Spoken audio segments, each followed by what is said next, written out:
Hello friends, स्वागत करते हैं आपके अपने चैनल श्री साइंस लेक्चर में एक और नए क्वेश्चन के साथ, जो कि हमारा है क्लास 10 का चैप्टर नंबर 1 का बहुत ही इंपॉर्टेंट क्वेश्चन, जो कि 3 मार्क्स में पूछा जाता है। आपके एग्जाम के लिए बहुत ही इंपॉर्टेंट है। देखिए, क्वेश्चन है अभाज्य गुणनखंड द्वारा 126 तथा 156 का मसा यानी कि HCF यूं लसा यानी कि LCM ज्ञात कीजिए। क्या बोला है? अभाज्य गुणनखंड द्वारा 126 तथा 156 का LCM, HCF और LCM ज्ञात कीजिए। तो चलिए पहले इसका अभाज्य गुणनखंड करते हैं। क्या करेंगे? पहले अभाज्य गुणनखंड क्या है? 126 और 156 क्या है? 126 और 156। देखिए, 126 का अभाज्य गुणनखंड करेंगे तो लास्ट में सम संख्या है तो पहले 2 से लगाएंगे, तो यहाँ पे हो जाएगा 6 दूना 12 और यहाँ पे 3 दूना 6 हो जाएगा। फिर देखिए लास्ट में विषम संख्या आ गया तो 2 से नहीं लगेगा तो 3 से लगाएंगे, तो यहाँ से 3 से हो जाएगा, यानी कि 2 और 1 21 हो जाएगा। फिर 3 से लगाएंगे तो यहाँ पे 7 हो जाएगा। ये देखिए 126 का अभाज्य गुणनखंड हो गया। किसका? 126 का 2 गुने 3 गुने 3 गुने 7। अब 156 का निकालेंगे। किसका? 156 का 156 का 2 से लगाएंगे तो यहाँ पे हो जाएगा 7 दूना 14, 1 बच जाएगा और 8 दूना 16 78 हो जाएगा। फिर 2 से लगाएंगे तो यहाँ पे हो जाएगा 7 दूना यानी कि 3 दूना 6 और 1 बच जाएगा, 1 8 18 9 दूना 18 हो जाएगा। फिर 3 से लगाएंगे तो यहाँ पे हो जाएगा 13 तिया 39, बस यही हो जाएगा 2 गुने 3 गुने 13।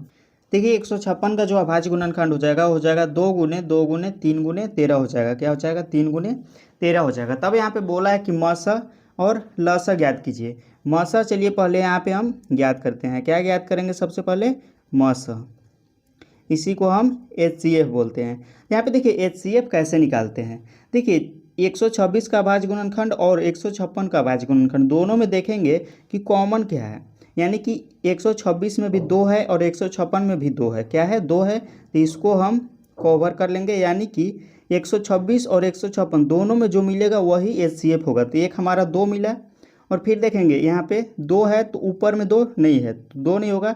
फिर 3 देखेंगे तो 3 नीचे भी है ऊपर भी है तो 3 भी HCF हो जाएगा, यानी कि 2 गुना 3 हो जाएगा। अब देखिए कुछ मिल रहा है तो कुछ नहीं मिल रहा है, तो इसका HCF जो हो जाएगा 3 गुना 2 कर देंगे, इसका HCF 6 हो जाएगा। कितना? 6 हो जाएगा।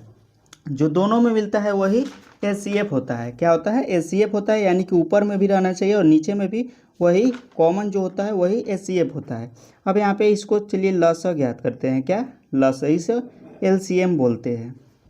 अब देखिए LCM कैसे ज्ञात करेंगे? जो दोनों में मिला है, यानी कि जो दोनों में कॉमन है उसको एक बार लिखेंगे, यानी कि 2 और 2 नीचे वाले और नीचे वाले और ऊपर वाले दोनों में से किसी एक को लिखेंगे, यानी कि 2 लिखेंगे।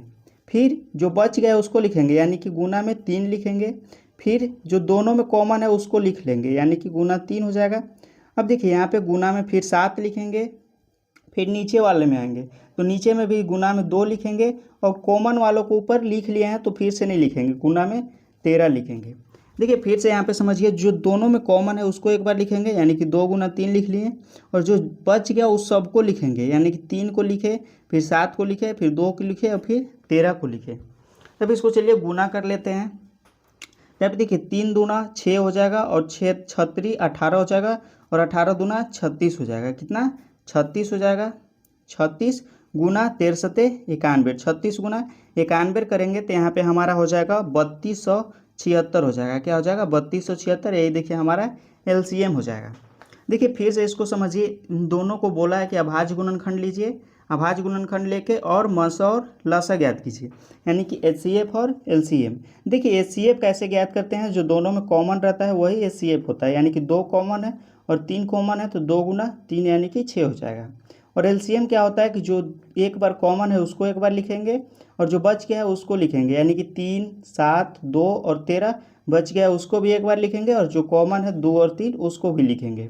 इसको गुना कर लेंगे तो हमारा जो HCF बराबर है वो 6 है, LCM बराबर है वो 3276 है। तो बहुत ही इंपॉर्टेंट क्वेश्चन है, आपको क्वेश्चन समझ में आया होगा, इसे आप नोट कर लीजिए। चलिए मिलते हैं अगले वीडियो में अगले क्वेश्चन के साथ। धन्यवाद।